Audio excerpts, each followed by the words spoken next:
तो दोस्तों आज से कुछ साल पहले पावर रेंजर्स दुनिया भर में पॉपुलर हुआ करते थे, लेकिन पिछले 10-15 सालों में पावर रेंजर्स की पॉपुलैरिटी गिरती ही चली गई है। एक समय हुआ करता था जब पावर रेंजर्स बच्चों के ज्योमेट्री बॉक्स से लेकर टिफिन बॉक्स और कपड़ों से लेकर स्कूल बैग्स हर जगह देखे जा सकते थे, लेकिन बीते कुछ सालों में power rangers modern pop culture से कहीं विलुप्त हो चुके हैं। हो सकता है कि आज के समय में शायद कोई ऐसा टीनेजर हो जिसे पावर रेंजर्स के बारे में पता हो, पर वो भी सिर्फ इसलिए क्योंकि उसने बचपन में ही पावर रेंजर्स देखना स्टार्ट कर दिया था। लेकिन रिसेंटली पावर रेंजर्स का कोई नया फैन बना हो, ऐसा होने की पॉसिबिलिटी काफ़ी कम ही है। तो पावर रेंजर्स के इसी डाउनफॉल के रीजंस के बारे में आज के इस वीडियो में हम लोग बात करेंगे और जानेंगे कि क्या वजह है कि पावर रेंजर्स की पॉपुलैरिटी साल दर साल गिरती ही चली गई और आज फाइनली पावर रेंजर्स के इस लॉन्ग रनिंग फ्रेंचाइजी को बंद कर दिया गया है। तो बिना ज़्यादा समय गवाए आइए शुरू करते हैं।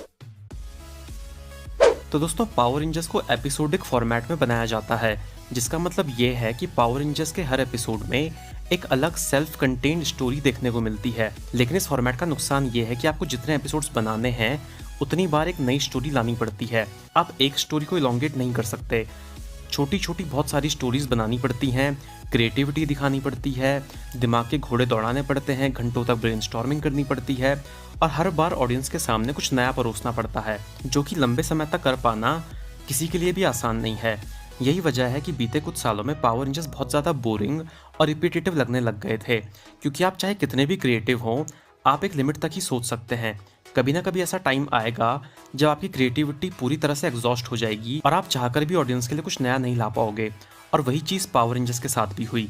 अब यहाँ पर ये आर्ग्यूमेंट हो सकता है कि पावर रेंजर्स को तो सुपर सेंटाई से अडेप्ट करके बनाया जाता है और स्टोरी भी वहीं से इंस्पायर्ड होती है, तो पावर रेंजर्स के क्रिएटर्स को खुद ज़्यादा दिमाग लगाने की ज़रूरत नहीं है। वो सुपर सेंटाई का कॉन्सेप्ट उठा सकते हैं और जब तक चाहे पावर रेंजर्स बना सकते हैं। पर दोस्तों मुझे ऐसा नहीं लगता, क्योंकि जहाँ से पावर रेंजर्स को बनाने की इंस्पिरेशन ली जाती है वहाँ पर आजकल ऐसी और ऐसी चीज़ें बन रही हैं, और मानो या ना मानो इसे देख के साफ पता चलता है दोस्तों कि क्रिएटिविटी दम तोड़ चुकी है। और यहीं से हमारा अगला पॉइंट भी आता है। तो जहाँ पर पावर रेंजर्स के क्रिएटर्स पर हर एपिसोड में एक नई स्टोरी लाने का बोझ था, जो करने में वो कुछ हद तक कामयाब भी हुए, वहीं कुछ एलिमेंट्स पावर रेंजर्स के अंदर काफ़ी ज़्यादा कॉन्स्टेंट और रिपीटेटिव लगते थे। मिसाल के तौर पर हर एपिसोड में शो का मेन विलन खुद आकर पावर रेंजर्स से लड़ने के बजाय अपने एक चमचे को भेजता था और फिर हमें वही सब रिपीटेटिव चीज़ें देखने को मिलती थी। पावर रेंजर्स साथ मिलकर उसे मारेंगे, वो जाइगेंटिक फॉर्म में वापस आएगा, पावर रेंजर्स जॉर्ड्स बनाएंगे और फिर से उस विलन को मार देंगे। तो 20 मिनट के एपिसोड में सिर्फ 10 मिनट की ही स्टोरी होती थी, बाकी 10 मिनट के अंदर सिर्फ रिपीटेटिव चीज़ें देखने को मिलती थी, जिसने पावर रेंजर्स को काफ़ी ज़्यादा बोरिंग बना दिया। तो दोस्तों पावर रेंजर्स का डाउनफॉल सही मायने में साल 2008-9 के आसपास शुरू हुआ था, जब डिज्नी ने बड़े बेमन से पावर रेंजर्स आरपीएम बनाकर पावर रेंजर्स की फ्रेंचाइजी वापस सबैन कंपनी को बेचती थी। ये वही साल था जब डिज्नी के अंडर मार्वल स्टूडियोज ने एमसीयू की पहली फिल्म आयरन मैन बनाई थी, जो यूएस बॉक्स ऑफिस पर काफ़ी सक्सेसफुल साबित हुई थी। ऐसा नहीं है कि इससे पहले लाइव एक्शन मूवीज नहीं बनी थी, 2008 से पहले भी हमने बहुत सारी super hero live action movies देखी हैं, लेकिन मार्वल की मूवीज एक सिनेमैटिक यूनिवर्स का पार्ट होने की वजह से ऑडियंस के मन में इन मूवीज को लेकर एक्साइटमेंट बनी रहती थी। फैंस साल भर इन मूवीज के बारे में बात करते थे, आगे आने वाली पॉसिबिलिटीज को लेकर डिस्कशन में लगे रहते थे और यही चीज़ उन्हें साल भर बिजी रखती थी। इसके ऊपर से मार्वल की क्वालिटी और प्रोडक्शन वैल्यू भी पावर रेंजर्स के मुकाबले ज़्यादा बेहतर थी, जिसकी वजह से मार्वल की मूवीज़ ज़्यादा सीरियस और रियलिस्टिक नज़र आती थी।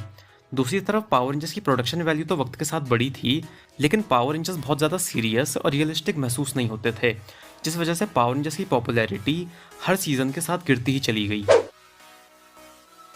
पावर रेंजर्स के डाउनफॉल का अगला रीज़न है शो के अंदर एक दमदार विलन का ना होना। दोस्तों मैं हमेशा कहता हूँ कि एक सुपर हीरो को उसकी पावर्स, एबिलिटीज़ और कॉस्ट्यूम सुपर नहीं बनाती। एक सुपर हीरो को सुपर बनाता है उसका विलन। वो कितने ताकतवर दुश्मन से टकराने की हिम्मत रखता है, कितने ताकतवर दुश्मन से लड़ सकता है और कितने ताकतवर दुश्मन को हरा सकता है, यही खूबी उसे सुपर बनाती है। लेकिन पिछले एक दशक में पावर रेंजर्स के विलन्स का लेवल गिरता ही जा रहा था। पावर रेंजर्स के विलन्स एक्शन सीक्वेंसेस के दौरान एक रियल थ्रेट की तरह महसूस ही नहीं होते थे।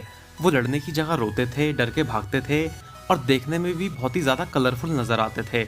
तो एक विलन को विलन की तरह होना चाहिए, ना कि एक कार्टून की तरह। इसके अलावा एक डिफरेंशिएटिंग फैक्टर होना भी इंपॉर्टेंट है, ताकि साइड विलन्स में और मेन विलन्स में कुछ फ़र्क दिख सके।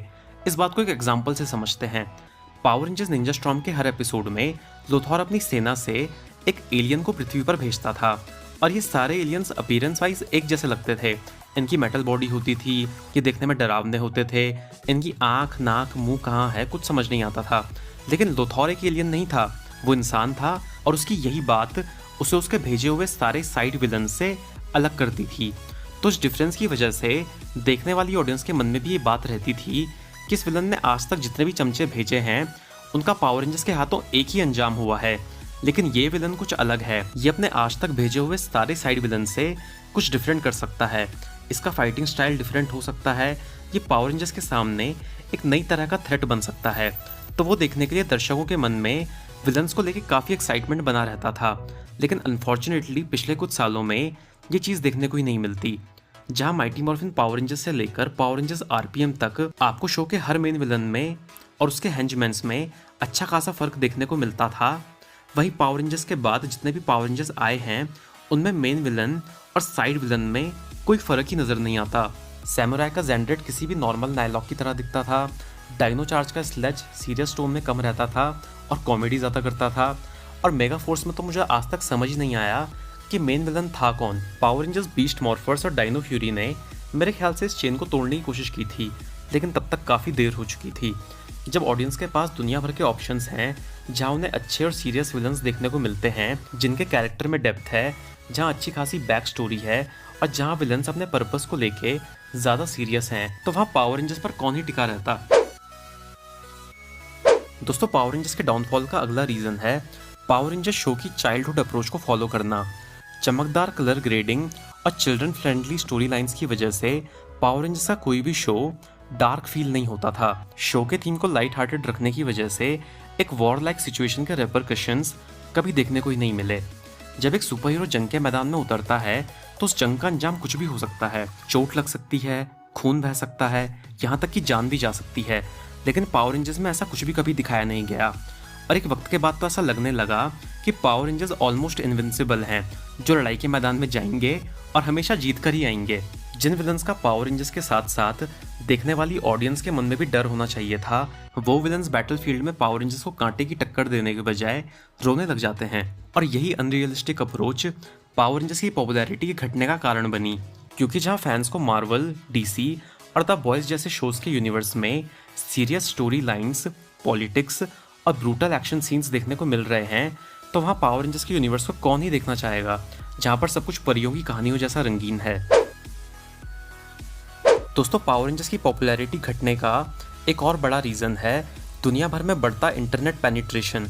आज से 10-15 साल पहले लोगों के पास एंटरटेनमेंट के लिए लिमिटेड ऑप्शंस होते थे, जहां ज़्यादातर लोगों के पास टेलीविज़न और कुछ थोड़े ज़्यादा खुशकिस्मत लोगों के पास पीसी और गेमिंग कंसोल्स हुआ करते थे। तो ऐसे में आप खुद को एंटरटेन करने के लिए या तो टीवी पर टेलीकास्ट होने वाला शो देख सकते थे, या फिर अगर आपके पास कोई बढ़िया गेम है तो वो खेल सकते थे। लेकिन इंटरनेट की पॉपुलैरिटी बढ़ने के बाद लोगों के पास खुद को एंटरटेन करने के लिए काउंटलेस ऑप्शंस हैं। टीवी की ऑडियंस ओटीटी पर शिफ्ट हो चुकी है और जो लोग ओटीटी का सब्सक्रिप्शन नहीं लेना चाहते वो यूट्यूब पर व्लॉगिंग, रोस्टिंग या गेमिंग वीडियोस देखना ज़्यादा प्रेफर करते हैं। और ये एक बहुत बड़ा रीज़न है पावर रेंजर्स की पॉपुलैरिटी के घटने का। तो दोस्तों, ये थे वो कुछ ऐसे रीजंस जिनकी वजह से पावर रेंजर्स की पॉपुलैरिटी बीते कुछ सालों में घटती ही चली गई। आप लोग इस वीडियो में डिस्कस किए गए पॉइंट्स से एग्री करते हो या नहीं, मुझे कमेंट्स में ज़रूर बताना। इसके अलावा अगर आपके जहन में पावर रेंजर्स की पॉपुलैरिटी घटने का कोई और रीज़न है तो वो भी कमेंट्स में ज़रूर लिखना।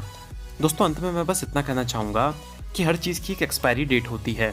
जो शुरू हुआ है वो ख़त्म भी होगा। ये दुनिया बदलती रहती है और इस दुनिया में रहने वाले लोग भी और उनके शौक भी। कोई चीज़ नहीं बदलेगी तो वो ये है कि कंटेंट ही किंग रहेगा। और जब तक अच्छे कलाकार मौजूद हैं तब तक फिक्र की कोई बात नहीं है। नया और बेहतर कंटेंट आता रहेगा। हम फैंस को किसी ना किसी रूप में हमारा एंटरटेनमेंट मिलता रहेगा। इसी के साथ इस वीडियो को यहीं पर रैप करते हैं। इस वीडियो पर आने और यहाँ तक बने रहने के लिए आप सभी का बहुत बहुत शुक्रिया। अगर आपको ये वीडियो अच्छा लगा हो तो इसे लाइक करें, अपने दोस्तों के साथ शेयर करें और हमारे चैनल को सब्सक्राइब करें। आपसे जल्दी ही मिलेंगे फ्रेंड्स एक नई वीडियो के साथ। तब तक अपना ख्याल रखिए। Thanks for watching.